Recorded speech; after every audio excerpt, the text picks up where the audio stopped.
Bueno, vamos a comenzar. Como ya me presentaron, yo soy la licenciada en enfermería, Marisela Mondragón, y hice el posgrado en enfermería nefrológica en cardiología. Y bueno, vamos a tocar el tema, se llama abordaje de enfermería en las terapias de sustitución renal. Primeramente, quiero hablar sobre las funciones del riñón, ya que sabemos que el riñón no solamente es un órgano que nos va a servir para eliminar productos de desecho por medio de la orina. O sea, sí nos sirve para eso, pero esa no es su única función. Tiene muchas más funciones. Entonces, eliminar productos de desecho por medio de la orina, ya sea productos metabólicos o farmacológicos o sustancias químicas. Regulación del agua. Sabemos que va a regular lo que es la volemia. El riñón tiene la capacidad de eliminar líquidos de la sangre. Equilibrio de electrolitos y otros iones orgánicos. Aquí les puse lo que es la nefrona, que es la unidad anatomofuncional del riñón, y estamos viendo que tiene varias partes, y cada una de sus partes es bien importante. Aquí en esta parte es el túbulo contorneado proximal, que vemos una reabsorción, bueno, el asa de Henle, túbulo contorneado distal y el túbulo colector. Y cada una de esas partes de lo que es nuestra nefrona va a tener la función de reabsorber o secretar algunos electrolitos, llevándonos con ello a un equilibrio en los electrolitos. El equilibrio ácido-base, igual dos partes importantes de lo que es la nefrona, que es el túbulo contorneado proximal y el túbulo contorneado distal, tiene la función de excretar y de secretar hidrogeniones o bicarbonato, y eso igualmente va a ayudar al equilibrio ácido-base. Mantenimiento de la osmolaridad de la sangre. El riñón, como hemos visto, tiene la capacidad de eliminar líquidos y de eliminar solutos, lo cual va a ayudar a tener una osmolaridad adecuada. Y la producción de hormonas. Sabemos que el riñón nos va a regular lo que es la tensión arterial. Al haber un descenso en lo que es la volemia o al haber un descenso en lo que es el sodio, el riñón va a activar el eje sistema renina-angiotensina-aldosterona con el fin de aumentar esa tensión arterial. Entonces, aquí la función del riñón es la producción de lo que es la renina. Y otras enzimas, como por ejemplo la vitamina D, que es la que va a regular la síntesis del calcio, y la eritropoyetina, que va a estimular la producción de glóbulos rojos. Si hay alguna pregunta o alguna duda, yo creo que podríamos irla sacando al momento. Ahora bien, terapias de sustitución renal, vamos a hablar principalmente de qué pacientes son aquellos que van a requerir una terapia de sustitución renal. Serían aquellos pacientes que tienen una enfermedad renal crónica. ¿Pero qué es la enfermedad renal crónica? Son todas aquellas anormalidades renales y funcionales que van a estar presentes en un periodo de más de 3 meses, con o sin la disminución de la tasa de filtrado glomerular, y tienen que tener diversos criterios, como son una tasa de filtrado glomerular menor a 60 mililitros minuto sobre 1.73 metros cuadrados por un periodo de más de 3 meses, y aquí podemos tener o no un fallo renal o un daño renal. Y aparte, marcadores de daño renal, que incluyen anormalidades en la composición de la sangre, por ejemplo, que el paciente tenga eleve la creatinina, que eleve el BUN, que eleve a SUA2, alteraciones en la orina, que el paciente tenga hematuria, cilindruria, albuminuria, o anormalidades en estudios de imagen, por ejemplo, anormalidades anatomopatológicas en una biopsia renal.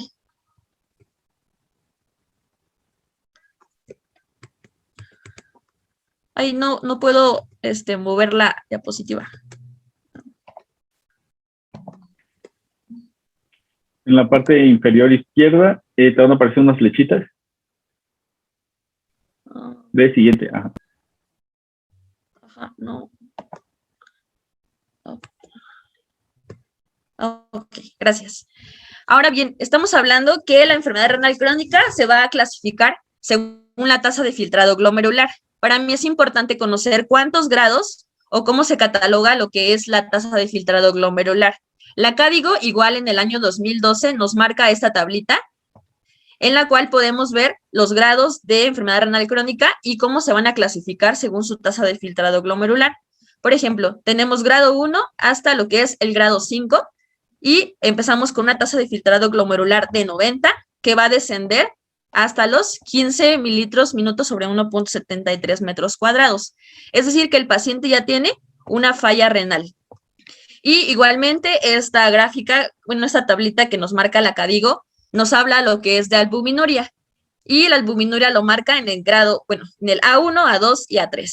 Lo importante para mí de esta gráfica es detectar que el paciente que se encuentra con una albuminuria marcada mayor a 300 miligramos sobre decilitro y tiene una falla renal grado 5 con una tasa de filtrado glomerular menor a 15 mililitros minuto, tiene mayor riesgo de alguna enfermedad cardiovascular a largo plazo o a corto plazo. Estamos hablando todo esto sobre lo que es la tasa de filtrado glomerular, pero ¿cómo vamos a obtener la tasa de filtrado glomerular? Hay varias fórmulas o varias formas. Primeramente vamos a hablar de la forma directa. La forma directa es por medio de lo que son la medición de un metabolito endógeno, que es la creatinina. La creatinina se va a producir y se va a eliminar por medio de la orina y pues podemos medirla y así obtener la tasa de filtrado glomerular. Otra forma es la medición de la inulina, que esta es una sustancia exógena que igualmente se administra al cuerpo y va a ser depurada por la orina. Bueno, va a ser extraída por medio de la orina y de esta forma podemos también cuantificar la tasa de filtrado glomerular. Hay otra forma que es la forma indirecta, la cual es por medio de fórmulas. No vamos a hablar específicamente de las fórmulas, solamente se las voy a mencionar, que es la fórmula de Crocroft-Gault. Esta es una fórmula ya muy viejita, fue del año 1976 y pues tiene ventajas y desventajas. La MDR fue en el año 99, la CDK-EPI, que es la fórmula que actualmente utilizamos un poquito más, ya van a ver ustedes cuando lo chequen por qué se ocupa un poquito más y por qué no es tan buena y por qué no son todas tan buenas. Y en el 2012 salió esta, la CDK-EPI con cistatina C. Son algunas de las fórmulas que podríamos ocupar para conocer la tasa de filtrado glomerular del paciente. Ahora bien, aquí les pongo otra tablita en la cual podemos ver lo que les mencionaba, lo que es la enfermedad renal crónica por medio de estadios, del estadio 1 al estadio 5, y nos marca, como les mencionaba, por tasa de filtrado glomerular, desde 90 hasta menor a 15. Lo importante de esta tabla, quiero que vean que el estadio 5, el paciente ya tiene una falla renal, que el paciente tiene una tasa de filtrado glomerular menor a 15 mililitros sobre 1.73 metros cuadrados, y el tratamiento que tiene que llevar este paciente ya es un tratamiento dialítico, ¿sale? Ahora bien, vimos que un paciente con enfermedad renal crónica puede tener o le podemos dar una terapia de sustitución renal, pero igualmente a los pacientes que presentan una lesión renal aguda les podemos dar una terapia de sustitución renal. ¿Qué es una lesión renal aguda? Según la CADIGO 2012 nos dice que es el aumento en la concentración de creatinina sérica por 0.3 miligramos sobre decilitro durante 48 horas, o que va a ser el aumento de 1.5 veces en los últimos 7 días, o que va a haber una diuresis menor a 0.5 mililitros durante las 6 horas, ¿no? Y esto va a estar caracterizado por una amplia gama de trastornos, desde un aumento de marcadores biológicos, como habíamos visto, el aumento de BUN, creatinina, urea o cuerpos azuados, hasta el daño, bueno, trastornos metabólicos o clínicos. Vimos todas las funciones que tiene el riñón, así es que si hay alguna afectación en obviamente vamos a perder la homeostasis de la persona, ¿sale? Aquí puse otra tablita en la cual nos clasifican la AKIN, lesión renal por AKIN 1, por AKIN 2 y AKIN 3, marcada por creatinina y marcada por flujo urinario.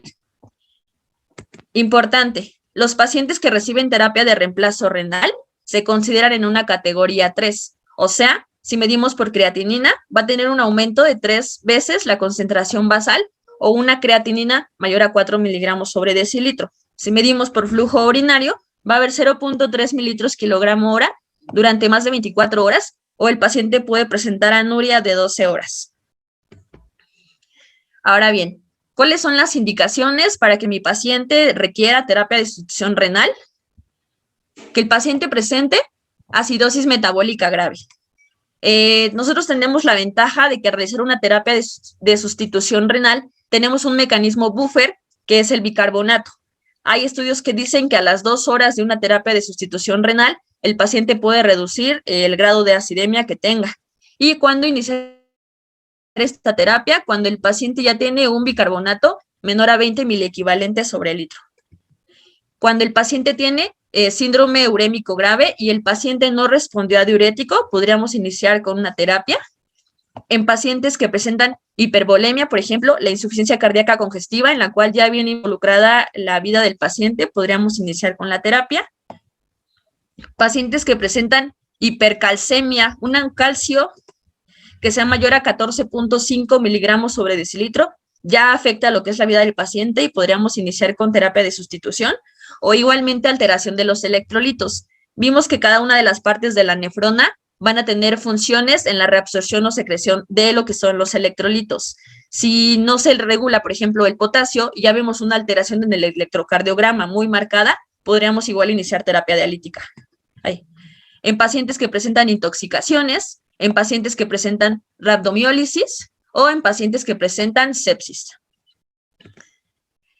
Ahora bien, la terapia de sustitución renal no solamente es hemodiálisis, ¿no? Que es la que todos conocemos, sino que hay varias terapias. Y bueno, ¿qué son esas terapias? Son recursos terapéuticos de soporte renal en cualquier modalidad, ya sea diálisis peritoneal, ya sea hemodiálisis o ya sea lo que es el trasplante renal. Son 3 terapias importantes que podríamos manejar como terapias de sustitución renal. Ahora bien, vamos a hablar algunas como modalidades como la hemodiálisis, ¿no? ¿Qué son? Son un conjunto de modalidades terapéuticas que incluyen la circulación continua de la sangre por circuitos extracorpóreos, o sea, una máquina, la máquina de hemodiálisis, con el fin de depurarla de elementos tóxicos que van a ser acumulados a consecuencia de que mi riñón no está funcionando adecuadamente. No vamos a hablar de los principios biofísicos, porque son muy largos, son muchos y son como muy importantes cada uno, pero solamente se los voy a mencionar. Principios biofísicos, tenemos lo que es la ósmosis, tenemos lo que es la difusión, tenemos lo que es la convección, ultrafiltración y la adsorción. Cada una de estas modalidades de terapia de hemodiálisis, hemodiafiltración, hemofiltración o terapia SCUF, tienen un principio difusivo bien diferente. Entonces, este principio difusivo va a ayudar para que cada una de estas terapias se desarrolle de una forma diferente. Por ejemplo, tenemos lo que es la hemodiálisis. La hemodiálisis nos va a funcionar en la uremia o en la depuración de solutos. Y aquí les puse una imagencita. Por ejemplo, tenemos aquí la hemodiálisis va a estar, su principio biofísico es la difusión. Con apoyo de un líquido dializante, vamos a poder realizar una mejor terapia difusiva. Aquí tenemos nuestro paciente, vamos a tener la salida de la sangre, va a pasar por el circuito extracorpóreo y va a llegar al hemofiltro, que es la membrana. En esta parte va a llegar lo que es el líquido de diálisis y la sangre. Nunca se van a juntar, pero van a pasar por compartimentos separados. Y aquí se va a llevar este proceso difusivo. Aquí vamos a obtener lo que es la salida de una ultrafiltración y una depuración, y la sangre, digamos, un poquito más depurada o más limpia, va a regresar a lo que es nuestro paciente. Ahora bien, la hemofiltración. La hemofiltración es la terapia lenta continua. Esta se ocupa principalmente para pacientes que están con deterioro hemodinámico, para pacientes que se encuentran en la terapia intensiva, que no es tan fácil extraer una cantidad rápida de líquido por su estado en el que se encuentran. Esta la podemos ocupar para el manejo de líquidos como a largo plazo, pacientes que presentan rabdomiólisis, pacientes que tienen, para la eliminación de moléculas de mediano peso molecular. Aquí nos podemos apoyar de la técnica que es la convección y entre mayor sea la convección, mayor va a ser esa salida de moléculas de mayor peso molecular. Y aquí les puse igualmente una imagen. Tenemos aquí al paciente, pasa la sangre por el circuito extracorpóreo y aquí tenemos el líquido de sustitución. Les comentaba, al tener un líquido de sustitución nos va a permitir una mayor convección. La convección va a ser el arrastre de las moléculas con apoyo del agua, ¿no? Entonces va a salir va a depurar y aparte también va a ultrafiltrar, que es una de las funciones de la hemofiltración. Entonces aquí pasa por el hemofiltro, la sangre se depura, se ultrafiltra y nuevamente regresa a lo que es nuestro paciente. Ahora bien, hemodiafiltración, esta es de mis técnicas favoritas, de mi modalidad favorita. Realmente no se lleva a cabo en muchos hospitales porque las máquinas no siempre permiten hacer una terapia de hemodiafiltración, pero para mí es una de las mejores terapias. Aquí va a servir para el manejo de líquidos, para pacientes que se encuentran con sepsis, para la eliminación de moléculas de mediano y alto peso molecular. Esta terapia tiene dos principios, el principio difusivo y el principio convectivo. Vamos a ver aquí la imagen. Igualmente, aquí tenemos a nuestro paciente, la salida de la sangre va a pasar aquí y vamos a agregar un líquido, que es un líquido de sustitución, casi igual que en la hemofiltración. El líquido de sustitución puede ser prefiltro o puede ser postfiltro, según lo que vayamos a realizar con el paciente, según la terapia que queremos dar, y esto nos va a permitir un proceso convectivo. Ahora bien, también aquí tenemos que agregar un líquido dializante. Igualmente vamos a permitirnos un proceso difusivo, o sea, difusión, convección, salida de moléculas de mayor peso molecular, depuración de solutos y ultrafiltración. Y la sangre, pues mayor depurada, regresa nuevamente a nuestro paciente. Y por último, lo que es la terapia SCUF o la ultrafiltración, la cual me va a servir para manejo de sobrecarga hídrica y equilibrio de volumen, por ejemplo, en pacientes con una insuficiencia cardíaca congestiva. Esta, pues como su nombre lo dice, únicamente va a salir lo que es la sangre por el circuito, va a pasar a un hemofiltro, aquí se va a ultrafiltrar la sangre, vamos a tener una salida de líquido y la sangre va a regresar al paciente con menor cantidad de líquido. Eso es a grosso modo algunas de las modalidades. Estudiar cada una de ellas es muy complejo, es largo, no es como de una clase, pero es como a grosso modo quise englobar todas. Ahora bien, la otra terapia de sustitución renal es la diálisis peritoneal. ¿En qué consiste la diálisis peritoneal? Es una técnica en la cual se va a ocupar lo que es el peritoneo como una membrana de diálisis. En las terapias anteriores se ocupa una membrana que es la que nos va a servir, bueno, la membrana, que es el filtro. Aquí nos va a servir lo que es el peritoneo. ¿En qué consiste? En agregar una solución con agente osmótico. Esa solución la ocupamos es la dextrosa, que es al 1.5, al 2.5 o al 4.25. Según la cantidad de glucosa que tenga este agente osmótico, vamos a tener mayor o menor depuración del paciente o ultrafiltración. La diálisis principalmente se va a llevar a cabo por difusión y por convección. Y bueno, en la diálisis peritoneal nosotros creamos un gradiente de presión osmótica a favor del paso de agua desde la cavidad peritoneal mediante la introducción de un agente osmótico, como les decía, que en este caso es la glucosa, en el líquido de diálisis. Y el paso del agua va a depender del gradiente osmótico. Les mencionaba, entre mayor cantidad de glucosa o tengamos en este gradiente osmótico, va a ser una mayor depuración. Pero también a mayor cantidad de glucosa, podemos dañar un poquito más la membrana peritoneal del paciente. Y bueno, por último, la terapia de trasplante renal. El trasplante renal es la mejor opción de tratamiento en pacientes que tienen enfermedad renal crónica. México es un país en el cual predominaba principalmente lo que era la diálisis peritoneal. Actualmente ya se ha impulsado mayor lo que son las técnicas de hemodiálisis y pues el trasplante renal casi no es muy común. No es una solución muy variable debido a que hay muy pocas donaciones, ¿no?, de riñones, aparte de que el costo a iniciar el tratamiento y para mantener el tratamiento es muy elevado. El manejo de inmunosupresores también es muy costoso, y aparte de que cada vez la población tiene mayor enfermedad crónico-degenerativa, lo cual pues disminuyen un poquito que el paciente pueda ser tanto candidato para recibir, así como para donar algún riñón. Y hay pues dos tipos de trasplante, que es el trasplante de donador vivo y el trasplante de donador fallecido. Esto es a grosso modo sobre la terapia de reemplazo renal, trasplante renal. Ahora bien, para que nosotros podamos dar adecuadamente una terapia de reemplazo renal, requerimos tener un acceso venoso. Y algo bien importante aquí, el éxito de una buena terapia de reemplazo renal continua va a depender también del adecuado funcionamiento del acceso venoso o del tipo de catéter que elijamos.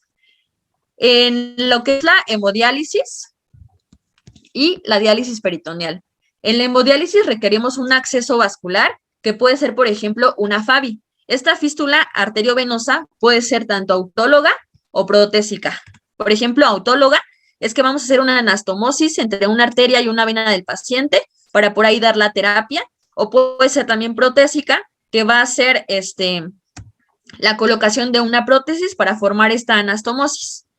Igualmente, si el paciente se decide que tenga un catéter venoso central, por ejemplo, que sea una situación de urgencia, se coloca un catéter venoso central temporal, por ejemplo, el catéter Majorcar, o si fuera a hacer una terapia permanente en un paciente con enfermedad renal crónica, pues ya se coloca. En este caso, estamos viendo que el paciente presenta un catéter Majorcar.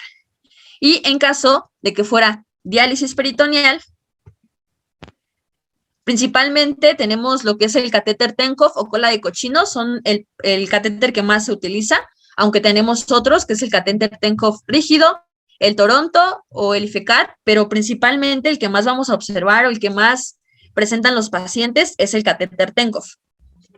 Ahora bien, importante, un buen acceso para poder llevar una terapia adecuada. Ahora bien, ya que hablamos un poquito sobre los modos, las modalidades terapéuticas, sobre accesos, quiero saber ahora qué intervenciones de enfermería voy a tener en mis pacientes para llevar a cabo una terapia.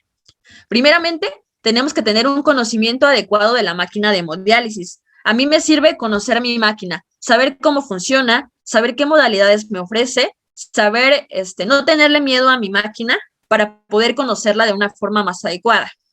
Preparación de la máquina de hemodiálisis con una toma de luz y agua.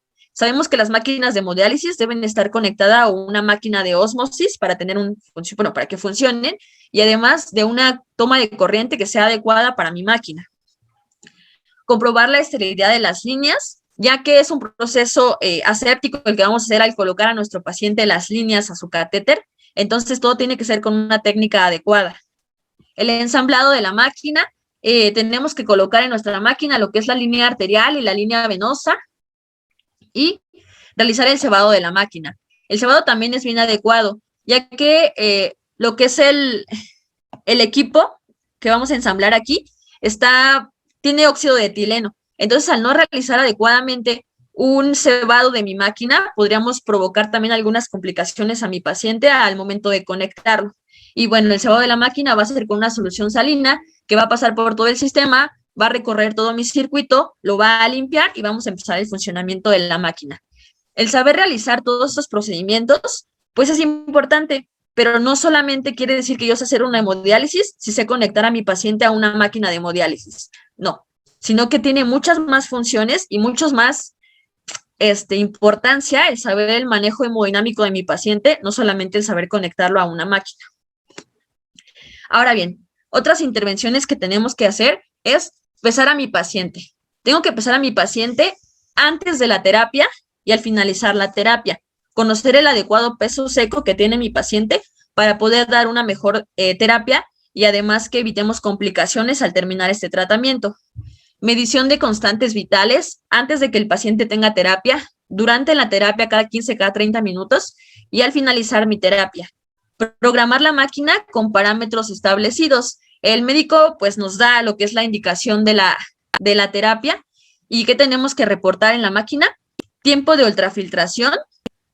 tratamiento, la ultrafiltración que vamos a dar a mi paciente, si vamos a agregar heparina antes para que no se nos coagule el circuito, si vamos a agregar bolos de heparina, si vamos a agregar algún perfil, por ejemplo, un perfil de ultrafiltración, un perfil de sodio, también lo agregamos, el tipo de terapia que vamos a dar y el control de las constantes vitales. En la máquina podemos programar cada cuánto tiempo quiero programar la toma de las constantes vitales. Controlar parámetros del monitor. Por ejemplo, el conocimiento nos hace expertos, ¿no? Creo. Entonces, si nosotros tenemos un conocimiento adecuado de cómo funciona la terapia, de en qué consiste y manejamos la fisiología, podemos dominar estos parámetros del monitor. Por ejemplo, podemos saber cuánto vamos a ultrafiltrar a nuestro paciente, Tenemos que vigilar el flujo sanguíneo. A mejor flujo sanguíneo tenga el paciente o tenga mi máquina, disminuimos la capacidad de que se nos pueda coagular el sistema y damos una mejor terapia dialítica. Vigilar presiones, tanto la presión arterial, la presión venosa y la presión transmembrana, que nos va a marcar la máquina, y vigilamos lo que es la conductividad. Aquí les puse, por ejemplo, una imagen. Esta imagen me gusta mucho, es una pantalla de una Fresenius 5008, no es comercial, pero estas máquinas son muy buenas. Aquí tenemos, les mencionaba, el tipo de terapia. Esta máquina está dando una terapia de hemodiafiltración post-filtro. Les comentaba que cuando es una hemodiálisis, podemos administrar líquido de sustitución prefiltro o postfiltro. En este caso está agregando postfiltro. Estamos viendo que el flujo de nuestro paciente es de 430 mililitros minuto, que es un flujo muy adecuado, y tenemos la capacidad también de aumentar el flujo o disminuirlo según el estado del paciente y el estado del acceso venoso. Nos da lo que es la presión arterial, tiene 136/84. Si nosotros queremos volver a tomar una presión, pues estamos disponibles de volver a tomarla. Nos da aquí lo de la heparina. Si queremos agregar un bolo de heparina, pues podemos agregarlo, obviamente la condición de cómo se encuentra el paciente y la indicación médica.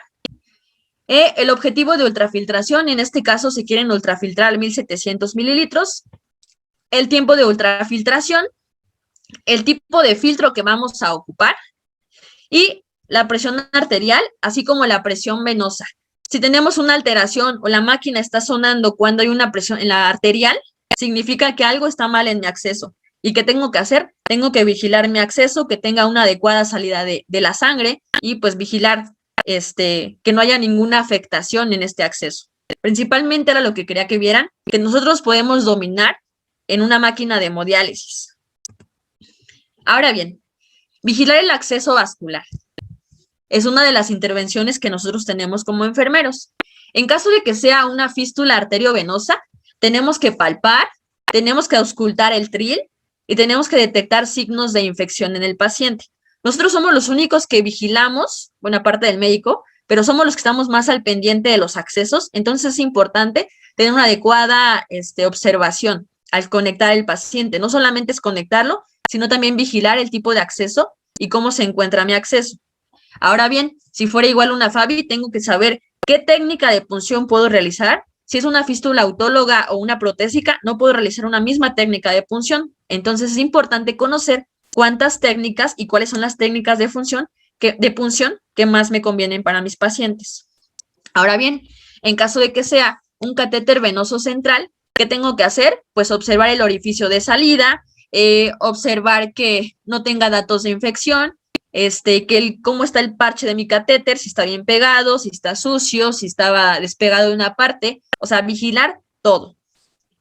Realizar la conexión con técnica aséptica y conectar las líneas de la máquina de hemodiálisis. Siempre procurar no la entrada de aire, ya que si entra aire al circuito podríamos provocar una tromboembolia gaseosa a mi paciente y pues bueno, ¿no? Eso ya es por un error humano y por una mala técnica que estamos realizando en la conexión de mi paciente. Durante la hemodiálisis, ¿qué debo de hacer? Pues monitorizar al paciente de una forma meticulosa, ¿no? Conocer su cuadro clínico, conocer su estado hemodinámico en el que se está encontrando durante este tratamiento.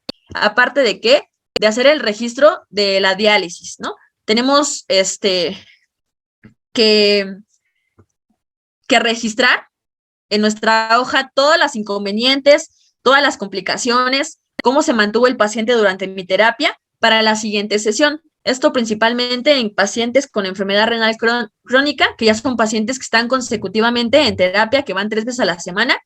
Y pues esto ¿para qué? Pues para mejorar el tratamiento y para evitar complicaciones posteriores. ¿Qué debemos de registrar? El balance de líquidos.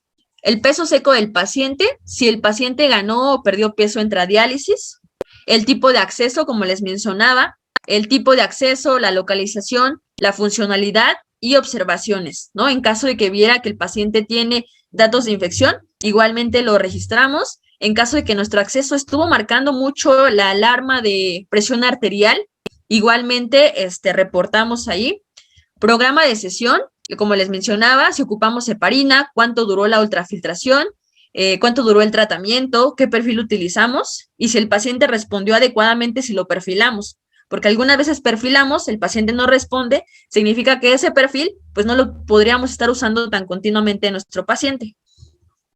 Control de constantes, que es la frecuencia cardíaca, TA, frecuencia respiratoria y la temperatura, y controlar los parámetros del monitor, ¿no? El flujo de sangre, el flujo del líquido de diálisis, presión arterial, presión transmembrana y presión venosa.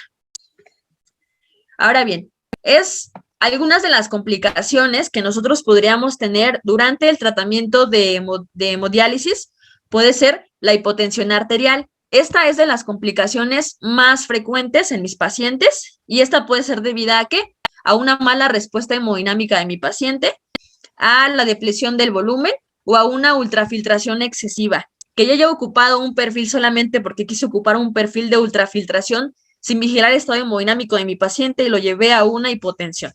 Entonces, por eso es bien importante estar vigilando hemodinámicamente a mi paciente. ¿Qué tengo que hacer?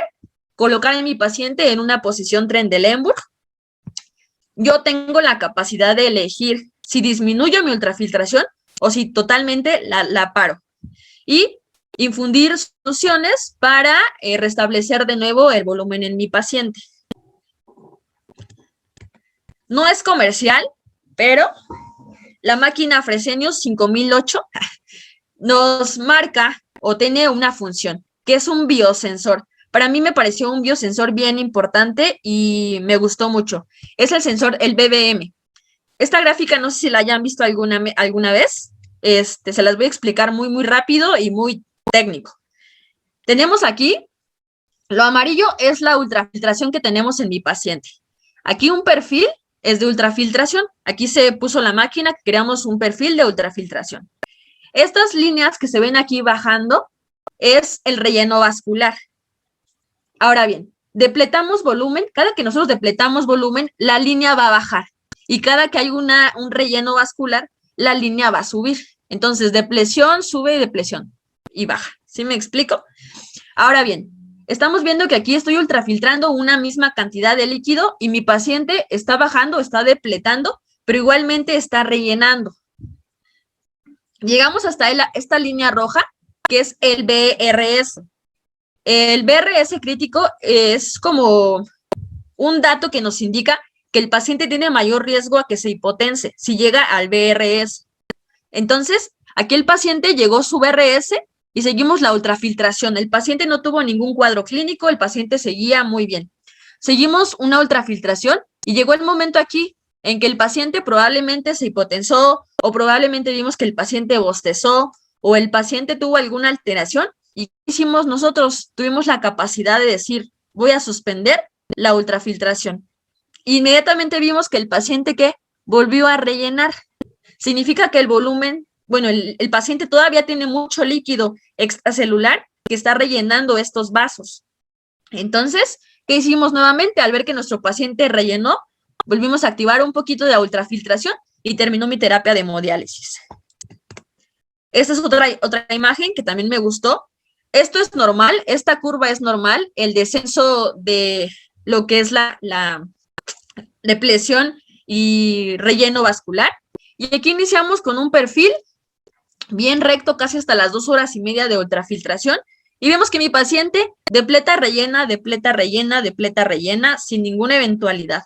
Llegamos, terminamos la terapia, ultrafiltramos lo que teníamos que ultrafiltrar.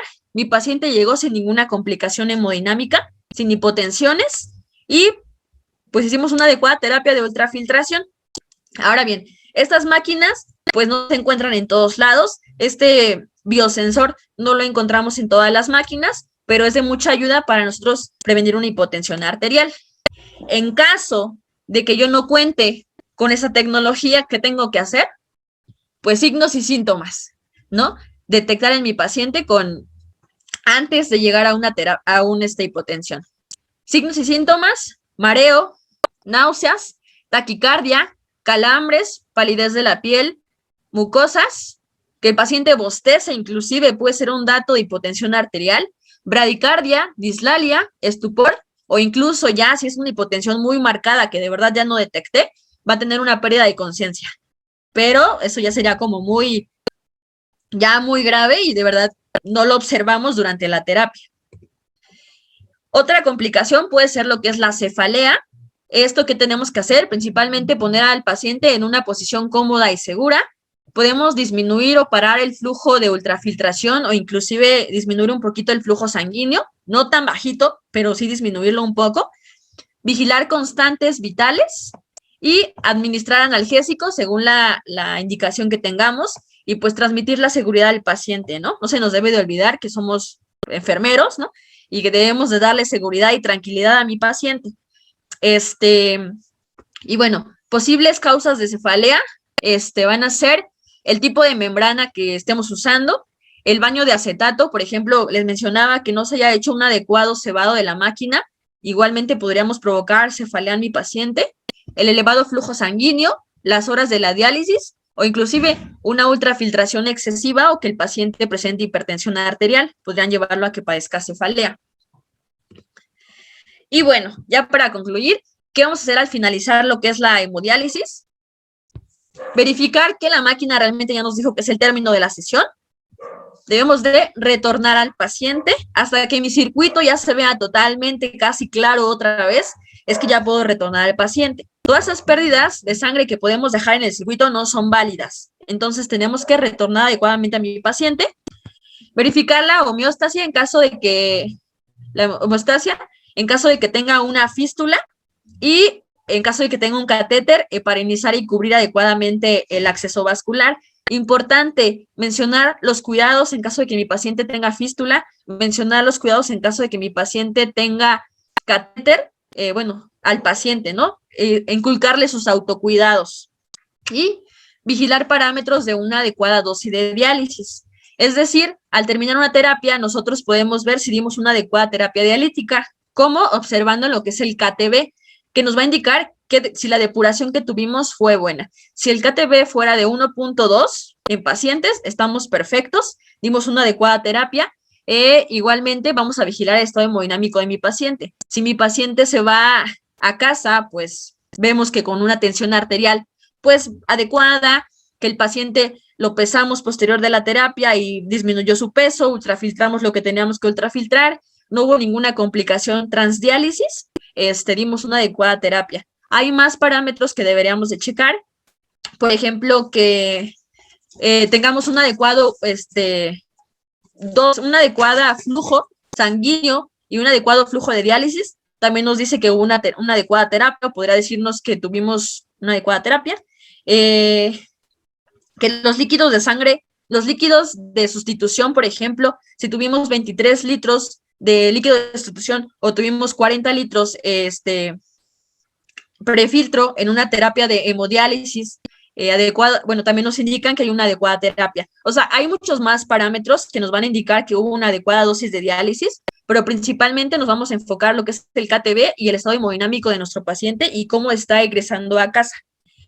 Y eso sería todo en tanto a lo que son los cuidados de enfermería ante una terapia de sustitución renal por medio de hemodiálisis. Y nada más, son muchos más cuidados en caso de que nos fuéramos a abarcar en una terapia de diálisis peritoneal, son muchos más cuidados en casos de que el paciente fuera a trasplante renal, pero principalmente quise hablarles esta mañana de lo que son los cuidados ante una terapia de sustitución renal por medio de la hemodiálisis o hemodiafiltración, por ejemplo. Y eso sería todo. ¿Hay alguna duda o alguna pregunta? Hola, ¿qué tal? Bueno, mi nombre es Ana Mejía, realmente quiero felicitarte por tu plática, me pareció muy, como muy sintetizado todo el tema, a pesar de que es algo extenso.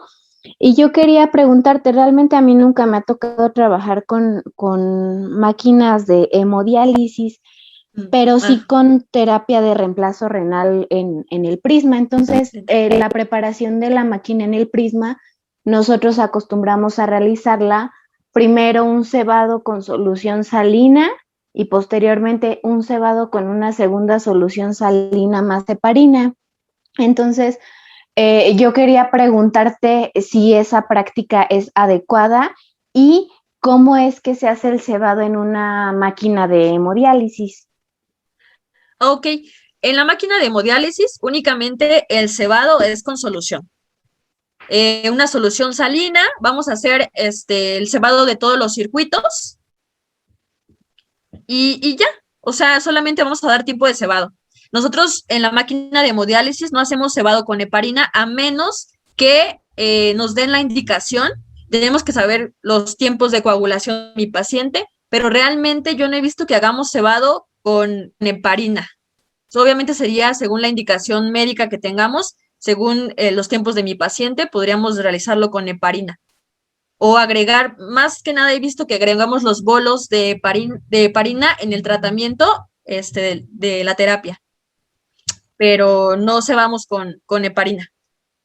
Perfecto, gracias. La máquina demo. Sí, no de qué. ¿Alguna duda o pregunta o alguna aportación que quieran decir? Si alguien tiene alguna duda, creo que es buen momento para que Marisela nos aclare sobre este tema.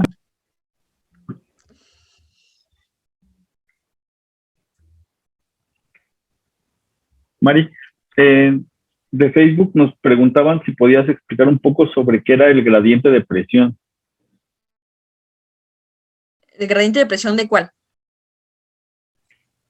Déjame ver si nos vuelve a contactar. No, solo nos puso, cuando estábamos dando la modalidad, vi que nos comentó que si podías hablar un poco dame un segundo. Cuando estabas con las intervenciones de enfermería, vi que ¿podrías por favor explicar qué es el gradiente de presión? ¿Gradiente de presión será en alguna modalidad de terapia de hemodiálisis? Supongo que sí. Ok. Habíamos comentado que cada una de las terapias de hemodiálisis va a estar basada de hemodiálisis, hemodiafiltración, hemofiltración o incluso la diálisis peritoneal, van a estar sujetas a diversos principios biofísicos. Quizás sea eso. Cada principio biofísico tiene una característica diferente, ¿no? La difusión, que es el paso de solutos de menor gradiente a mayor gradiente de concentración, ¿no? Convección tenemos que hablar principalmente de cada uno de estos principios biofísicos para saber cómo van a funcionar en mi terapia de hemodiálisis. Entonces, a mayor gradiente de concentración, vamos a hacer un paso más rápido a menor gradiente. O sea, de mayor gradiente de concentración va a pasar a menor gradiente de concentración por difusión. No sé si a eso se refería. O sea, la difusión simple va a ser de mayor gradiente de concentración a menor gradiente de concentración. Una técnica difusiva. Tendríamos que conocer principalmente en qué consiste cada uno de estos principios biofísicos para saber diferenciarlos y poder saber cómo está interviniendo cada modalidad. Ok, excelente. Nos preguntan también, Yasmín Ojeda, nos dice que si le puedes recomendar alguna literatura para entender un poco la fisiología renal.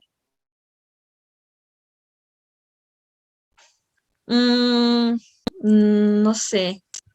Yo creo que tendríamos que iniciar. Déjame buscarla. Si quieres, busco algunos documentos que tenga y se los podemos subir, no sé si se pueda, y darles algunos links, algunos libros, pero te los busco y te mando una bibliografía compacta en la cual podrían apoyarse y viendo desde cómo dicen, fisiología, anatomía principalmente, para poder después comprender modalidades y así ir aumentando. No podríamos empezar así como de modalidad si no conozco adecuadamente el funcionamiento renal. Si hay la oportunidad, déjame consultarte algunas bibliografías en tanto anatomía y fisiología, y si me permite, se las podemos pasar. Sí, perfecto, estaríamos subiéndolas. Creo que también un buen libro, abarcando nada más lo que es fisiología renal, podría ser el Gaito, ¿no? Que es como que parte de la Biblia de la fisiología. Déjame ver si hay alguna otra pregunta. Alguien de los que esté conectado en Zoom, no sé si tenga alguna duda.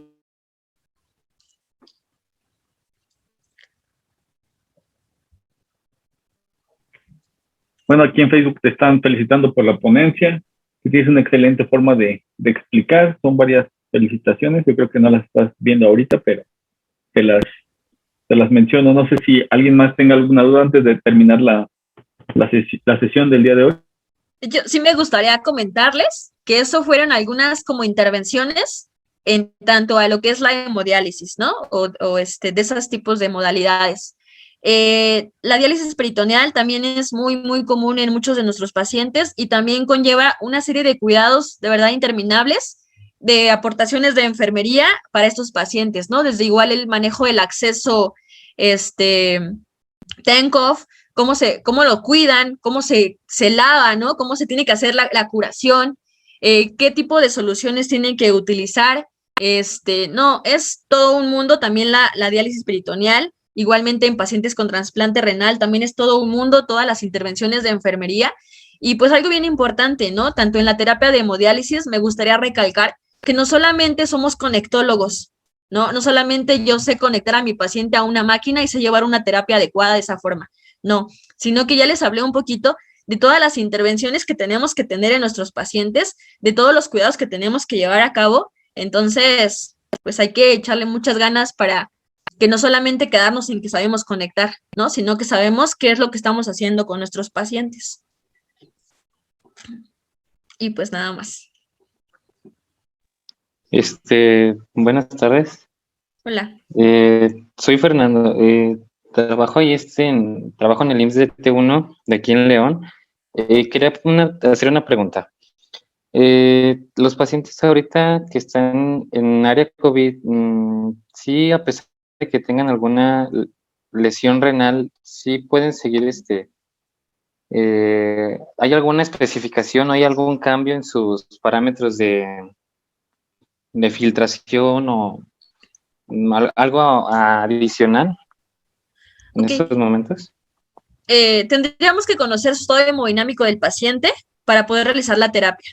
Si tu paciente se encuentra hemodinámicamente estable, podríamos continuar con los mismos parámetros.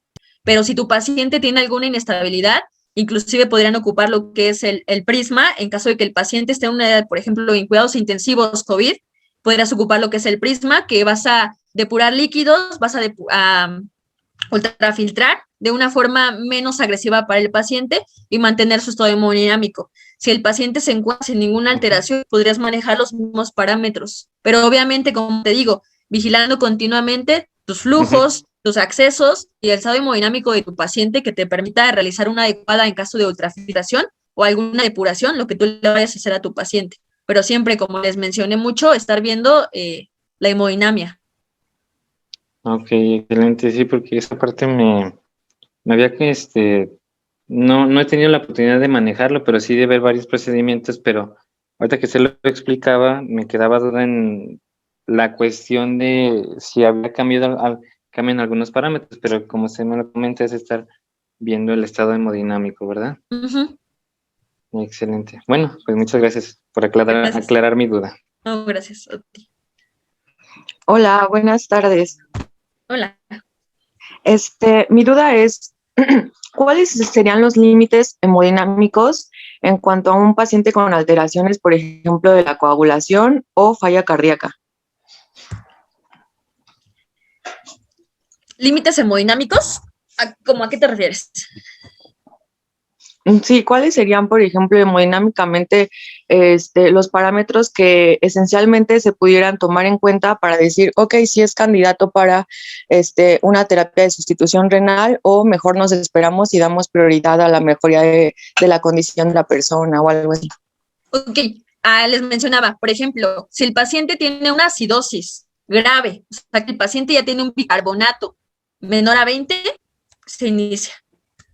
Si ya trataste, por ejemplo, un síndrome urémico, ya trataste con medicamentos, ya trataste con diuréticos, y el paciente no mejora la condición, iniciamos terapia. Si el paciente ya tiene una hipervolemia, que aún con el uso de diuréticos no mejora, ya. O sea, primero vas a dar una terapia con medicamentos, una terapia, estar valorando al paciente, y si no mejora con el aporte de medicamento, ya tendrías que iniciar una terapia. Obviamente vas a comenzar a ver alteración hemodinámica de tu paciente para que ya te haga realmente iniciar la terapia de sustitución renal. Por ejemplo, la hipercalcemia, igualmente, como les mencionaba, el calcio mayor a 14.5, que ya es grave, ya compromete la vida, igualmente ya das una terapia. Si el paciente ya tiene un potasio muy alto, ya ves una alteración en el electrocardiograma y ya ves igual que compromete la vida, damos terapia. O sea, ya realmente tú interveniste con medicamentos y viste que el medicamento no funcionó, ya nos están arrojando casi a iniciar una terapia. Ok, muchas gracias, Marisela. Excelente ponencia. Gracias. Tenemos 2 minutos más. Si alguien tiene alguna duda.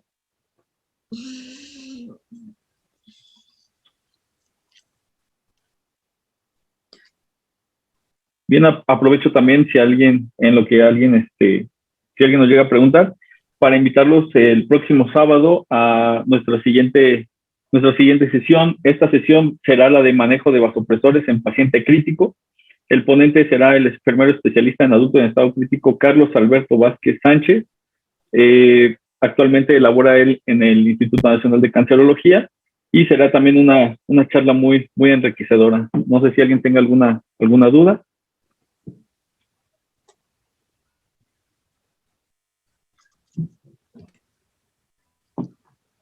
Bueno, creo que no me queda más que agradecer a nuestra ponente del día de hoy, a Marisela.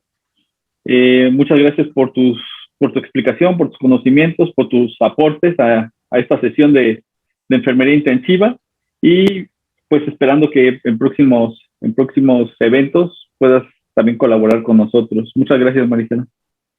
No, gracias a todos por acompañarnos esta mañana. Muchas gracias. Y recuerden, se va a estar subiendo la clase también a YouTube, se va a quedar en Facebook, y cualquier duda también nos lo pueden estar dejando. Trataremos de subir los artículos y los enlaces que se mencionaron. Y bueno, muchas gracias a todos por su compañía. Gracias, buen día.